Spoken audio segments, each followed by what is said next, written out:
நாடாளுமன்றத்தை அவசரமாக கூட்டுவதை நாங்கள் தொடர்ந்து எதிர்த்து வருகிறோம்.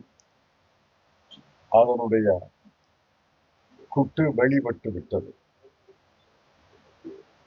நாடாளுமன்றம் நாளை கூடுகிறது என்றால் இன்று வரைவு சட்ட மசோதாவினுடைய பிரிவுகள் எல்லாம் பத்திரிகைகளில் வெளிவந்திருக்கின்றன. நான் இன்னும் வரைவு சட்டத்தை பார்க்கவில்லை, படிக்கவில்லை. ஆனால் எல்லா பத்திரிகைகளிலும் ஒரே மாதிரி செய்தி வந்திருப்பதால் அது அதிகாரபூர்வமான செய்தி என்று நினைக்கிறேன். அதிலிருந்து என்ன தெரிகிறது என்றால், முதல்ல மறுசீரமைப்பு, அது உச்சரிப்பதற்கு வசதியாக இருக்கும். மறுசீரமைப்பு மட்டும்தான் செய்ய போகிறோம் என்று சொன்னார். அப்போதே காங்கிரஸ் கட்சியும் இந்தியா கூட்டணியுடைய கட்சிகளும் அதை எதிர்த்தன. கேரளத்துல காங்கிரஸும் மார்க்சிஸ்ட் கம்யூனிஸ்ட் கட்சியும் எதிர்ப்பு குரல் கொடுத்திருக்கிறாங்க. கர்நாடகத்துல திரு முதலமைச்சர் திரு சித்தராமையா அவர்கள் எதிர்ப்பு குரல் கொடுத்திருக்கிறார்.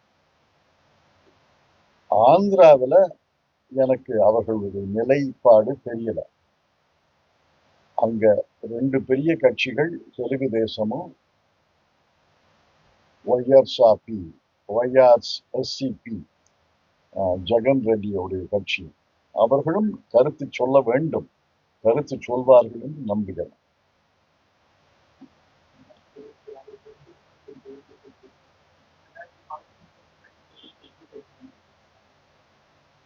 அது அவங்கள தான் கேட்கணும்.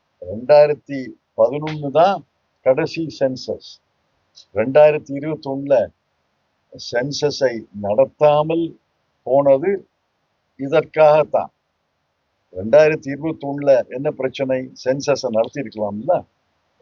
10 ஆண்டுகளுக்கு ஒரு முறை சென்சஸை திட்டமிட்டு நடத்தாமல் இப்ப பழைய சென்சஸ் கணக்குப்படி நான் மறுசீரமைப்பு செல்கிறேன் என்றால் மக்கள் ஒன்றும் ஏமாளிகள் அல்ல. நான் சொன்ன கணக்குல என்ன பிழைன்னு சொல்லணும்.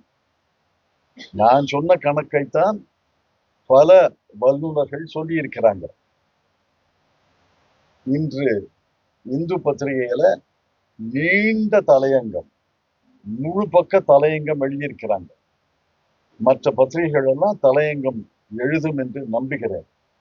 நீங்க நான் சொன்ன கணக்குல என்ன பிழைன்னு அதிமுக திரு எடப்பாடி பழனிசாமி அவர்கள் சொல்ல வேண்டும்.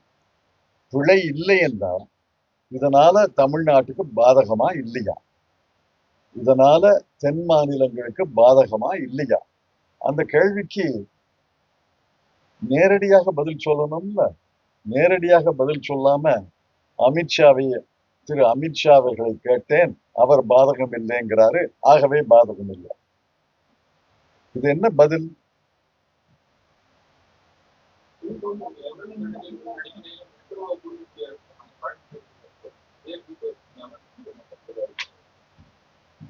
அவர்கள்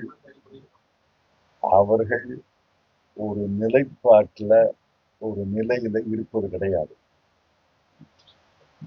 வாய்ப்புக்கு ஏற்ப, சந்தர்ப்பத்துக்கு ஏற்ப, சூழ்நிலைக்கு ஏற்ப அவர்கள் நிலைகளை மாற்றிக்கொள்வார்கள்.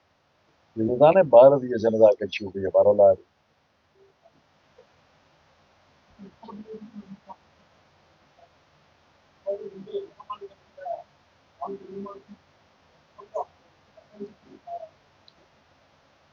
அதுதான் எங்களுடைய குற்றச்சாட்டு.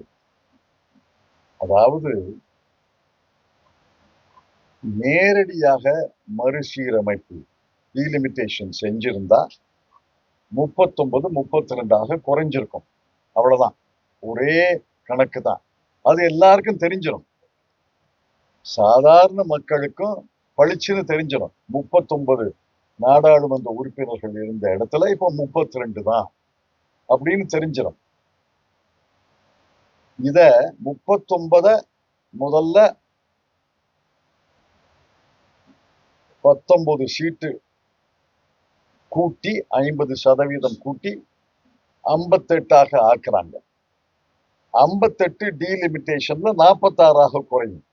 அப்ப என்ன திரு எடப்பாடி பழனிசாமியுடைய சூத்திரதாரிகள் என்ன சொல்வார்கள்? 39 தானே இருந்துச்சு, இப்ப 46 வந்துருச்சுல்ல, மகிழ்ச்சி அடைங்க, சந்தோஷம் அடைங்க, 39 கூட்டித்தானே கொடுத்திருக்கோம்.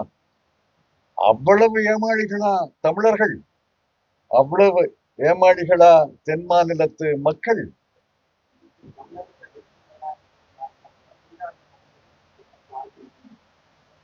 பீகார்ல என்ன நடந்துச்சு? அது மாதிரி நான் பதில் சொல்லிட்டேனே. அரசியல் விபத்து நடந்து திரு எடப்பாடி பழனிசாமி அவர்கள் முதலமைச்சராக வந்தால் எத்தனை நாட்களுக்கு எத்தனை மாதங்களுக்கு முதலமைச்சராக இருப்பாருன்னு பார்க்கலாம். அது நடக்காது. அதனால அதை பத்தி பேச வேண்டிய அவசியம் இல்லை.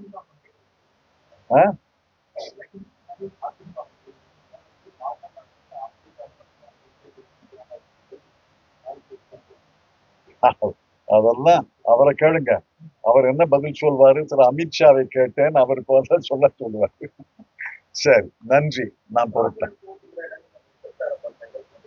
இல்லையே, திராவிட முன்னேற்ற கழகம் தான் தலைமை கழகம் என்னை கேட்டுச்சு.